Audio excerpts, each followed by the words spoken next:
ہمارا کام تو بہت آسان ہے. کیوں حضرت کیوں آسان؟ فرمایا اس محنت پر جس کو جو کچھ لینا ہے وہ تو آخرت میں اللہ سے لینا ہے. جگہ کس بات کا؟ ہاں جب کام کرنے والوں میں نفسانیت آ جاتی ہے میری چلے میرے کہوں وہی یہ تو پھر آج جھگڑے شروع ہوتے. خدا ہمیں اپنے بڑوں تعلیمات پر عمل توفیق دے. اس لیے میں کہتا تھا کہ چار عناصر چار نسبتیں اور چاروں میں اعتدال کے لیے اللہ نے چار بڑے پیغمبر بھیجے اور چار بڑی عبادتیں نماز روزہ زکات اور حج. اس کی بہت تفصیل مولانا یوسف صاحب رحمۃ اللہ علیہ بتاتے ہیں. خواہشات کا نفس کو دبانے کے لیے روزہ, اپنے کو صحیح استعمال کرنے کے لیے اور نماز کے مزاج پر آنے کے لیے نماز, عبادت و اطاعت پر آنے کے لیے, اور مال کی محبت کہ نہیں اللہ کا حکم ہے جانی اور مالی عبادتوں نے ان دو نے سب. اور پھر کہ ہم اکیلے نہیں ہیں, مشرق مغرب شمال جنوب عرب عجم سارا مل کر ایک امت ہے. یہ پورا اجتماعی اور امت بنے کا مثال بنے اس کے لیے حج بیت اللہ. عبدالسلام تمہارے علاقے کا ہو, تم جانتے ہو, ان کی زبان جانتے ہو نہیں جانتے ہو. اب جو کام عبدالسلام کھانا کھلاؤ, سلام کو روایت ہو کھانا کھلاؤ, یہ مزاج بنوانا تھا. اسی لیے ان چار نسبتوں میں اعتدال کے لیے ان کی تعلیم و تربیت کے لیے چار بڑے بڑے پیغمبر, چار بڑی بڑی کتابیں تورات انجیل زبور قرآن, اور چار بڑی بڑی عبادتیں جس کے سرے پہلے ایمان. ایمان کے بغیر تو کچھ ہے نہیں. ایمان کے ساتھ نماز روزہ زکات حج جانی مالی ہر طرح کی, اور ان سب میں اعتدال اور عالمی نظام کے تمہارے نبی تمہیں الفاظ کے میدان سے پورے عالم کا اور قیامت کا کرنے والی انسانیت کا ذمہ دار بنا کر تشریف دے رہے ہیں. اس میں حج میں میرے قوم میرا علاقہ میں نہیں. السلام السلام فرائض بتلائے, مسائل بتلائے. اس لیے حج سے پہلے حضور نے بتایا تھا خذوا عنی مناسککم, یہ سیکھنا اتنا ضروری ہے. تبلیغ دعوت تبلیغ تک. ارے پہلے تبلیغ سیکھو تو صحیح, دعوت سیکھو تو صحیح, دعوت کو سمجھو تو صحیح. حضور فرما رہے ہیں امت سے رخصت ہو رہے ہیں. یہ حج پیسوں سے نہیں ہوتا, حج عہدوں سے نہیں ہوتا, حج اونچے خاندان کا حج تو احکامات کی ادائیگی سے.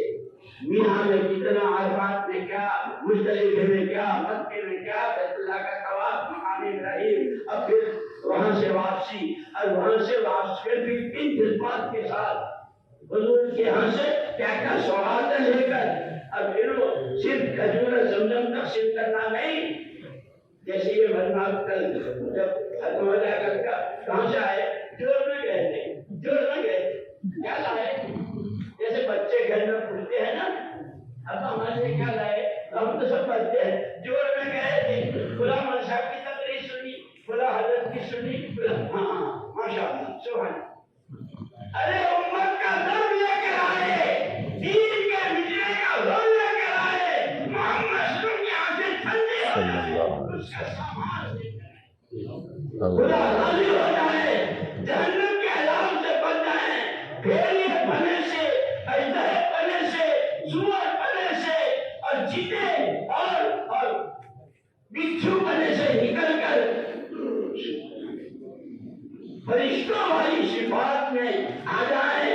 ٹھیک ہے, اللہ نے موقع بھی دیا ہے. ابھی 15 شعبان آ رہی ہے, پھر اس کے بعد رمضان آ رہے, پھر عید کی رات میں نماز ہے, اور اس کے ختم ہوتے ہی حج کا موسم شروع ہو رہا ہے کہ کہاں گئے تھے. ارے کیا بتاوے کہاں گئے تھے. اللہ کو راضی کرنا ہے, اس کی ناراضگی سے ڈرنا ہے. وہ مال کی کمی زیادتی سے راضی ہوتا ہے ناراض, وہ تو گناہوں سے ناراض ہوتا ہے. سچی پکی توبہ کرنی ہے. اس لیے لیے وہ جو میں واقعہ سنا رہا تھا کہ جب حضور اکرم صلی اللہ علیہ وسلم چوتھی مرتبہ میں حضور کیا ہوا یاد آیا، ارے یاد آیا، وہ ہم کو لے گئے تھے، حضور اکرم صلی اللہ علیہ وسلم فرمایا میں نے اس وقت تک سر نہیں اٹھایا جب تک اللہ نے وعدہ نہ کر لیا ما کان اللہ لیعذبہم وانت فیہم، پیارے نبی آپ کے ہوتے ہوئے امت محمدیہ میں عذاب نہیں دیں گے۔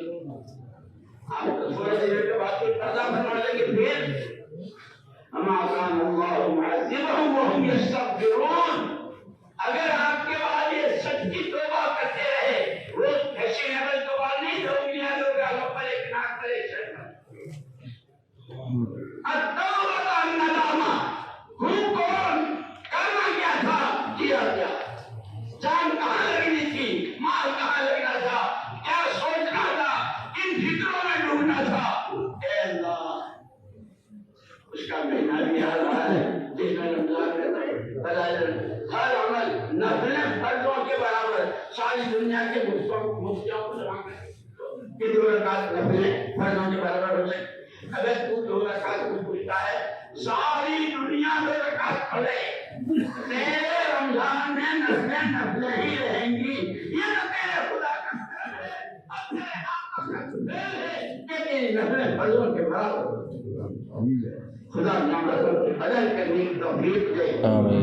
4 عناصر، 4 نسبتیں اور ان میں اعتدال کرنے کے لیے 4 بڑی عبادتیں، اور اس کا اصل سب سے پہلا جو مدرسہ ہے ان اول بیت وضع للناس الذی مبارک وہدی للعالمین، سب سے پہلا اس کا مدرسہ ان میں اعتدال پیدا کرنے کے لیے وہ بیت اللہ ہے، اس کے بھی 4 کونے، حجر اسود، یمانی، عراقی اور شمالی شامی، یہ 4 اس کے بھی 4 کونے، بڑی کتابیں 4، بڑے پیغمبر 4، اور اب میں اگر یوں کہوں کہ میں مانگتا ہوں مہینے 4، میں نہیں مانگوں گا تم سے 4 مہینے، مجھے تو نقد چاہیے۔ اب بقول حضرت مولانا یوسف صاحب رحمۃ اللہ علیہ کے جب انہوں نے مدینہ منورہ میں مدینے والوں سے بات کی تھی تو فرمایا کہ اس مدینے میں رہنے والے 3 قسم کے تھے، پوری جان پورا مال، آدھی جان آدھا مال، کم سے کم 1/3 سالانہ، یہ پورے ملک کا ہے، سنجیدہ، سمجھدار اور فکر مند ہے، اور کیسی مبارک بادیاں ہیں ان کے لیے۔ میرے دوستو اس وقت صرف وہ کھڑے ہوں جو یوں کہیں گے بہت کھا لیا، بہت پی لیا، بہت سو لیے اور بہت کچھ اپنے الماس پورے کر لیے، اب تو جینا ہے دعوت کے لیے، مرنا ہے دعوت کی راہ میں، کمانا ہے دعوت کے لیے، خرچ کرنا ہے دعوت کے لیے، اللہ راضی ہو جائے، محمد صلی اللہ علیہ وسلم اور آخرت بن جائے، اس کے لیے ہمت کر کے پوری زندگی والے کھڑے ہو جاؤ،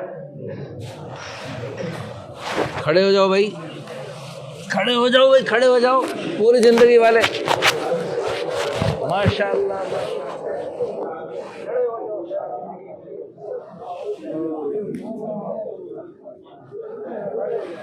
ماشاء اللہ، تقبل اللہ۔ یہ تو سارے کھڑے ہو گئے، سارے ہی کھڑے ہو گئے، اب کھڑے ہوئے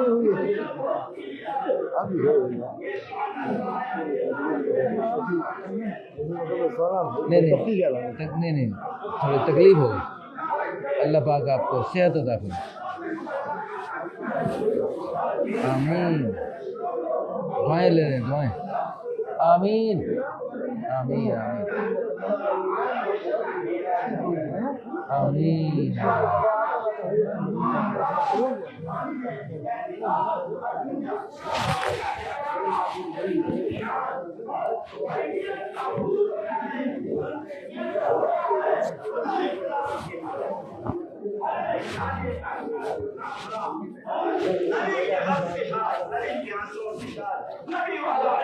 نبی والی تعلیم، نبی والی صفات، خدا مجھے بھی آپ کو بھی مجھ کو خدا کی چادر میں تھام، آمین۔ ہمت کر کے کھڑے ہو جاؤ، اس کو ذہن سے سنے، جیسے بات پوری ذہن سے سنیے. اللہ تعالیٰ مجھے آپ کو عمل کی توفیق دے. اور آپ کے ساتھ جو ہے اس وقت جی ماشاء اللہ، یہ سارا ہی مجمع کھڑا ہو گیا اس بات کے لیے کہ ہم اب سے لے کر موت تک اسی کام کے لیے اللہ تعالیٰ کی یا اللہ قبول فرما لے، یا اللہ قبول فرما لے. کون سا عارف کون سا؟